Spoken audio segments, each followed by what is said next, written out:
ఇదివరకు ఆడపిల్లని అత్తారింటికి పంపిస్తే ఆడపిల్ల తల్లి కన్నీళ్లు పెట్టుకుని, అయ్యా జాగ్రత్తగా చూసుకో, అయ్యా జాగ్రత్తగా చూసుకో, అయ్యా ఏదో ముద్దుగా పెంచావమ్మా మా అమ్మాయి కాస్త చూసుకోనే. ఇప్పుడు అలా లేదండి, ఇగో చూసుకోమ్మా జాగ్రత్తగా, ఏమైనా తేడా వస్తే వచ్చే మనకి మీ నాన్న అలాగే అంటాడు. వాడు వెర్రాడు. ఎందుకంటే తండ్రి ఇలా మాట్లాడట్లా, తండ్రి బాగానే ఉన్నాడు, మీ నాన్న అలాగే అంటాడు. ఏమైనా తేడా వస్తే వచ్చే తెలుసుకుందాం. రోజు ఫోన్ చేయడం అక్కడి నుంచి, ఏమున్నావమ్మా ఏముండేవమ్మా ఏముండేవమ్మా. మీరు ఆశ్చర్యపోవచ్చమ్మా, యథార్థంగా తూర్పుగోదావరి జిల్లాలో జరిగిన ఘట్టం చెబుతున్నాను నేను.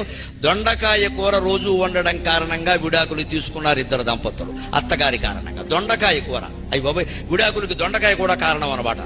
ఎందుకంటే ఆ పిల్లని కాపురానికి పంపారు, అది ఉమ్మడి కుటుంబం. అసలు ముందు ఈ పిల్ల తల్లికి ఆ ఉమ్మడి కుటుంబంలో పిల్ల ఉండడం ఇష్టం లేదు, పెద్ద జబ్బు అది. ఎందుకంటే అత్తగారికి ఎందుకు చేయాలి, మామగారికి ఎందుకు చేయాలి, మా అమ్మాయి చేయదు, మా అమ్మాయి చేయదు. రేపు నీకెవడు చేస్తాడమ్మా, నీకెవడు చేయాలి? నీకు వృద్ధాప్యం రాదా, నీకు అనారోగ్యం రాదా, నీ కోడలు నీకు చేయాలంటే నీ కూతురు చేయొద్దా? ఎలా చెబుతారు ఈ ఉపదేశాలు?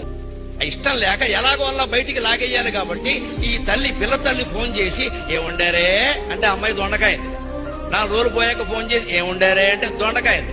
మళ్ళీ 4 రోజులు పోయాక ఫోన్ చేసి ఏముండారంటే దొండకాయ. 4 రోజులు గ్యాప్ ఉంది కదండి, రోజు ఉండాల.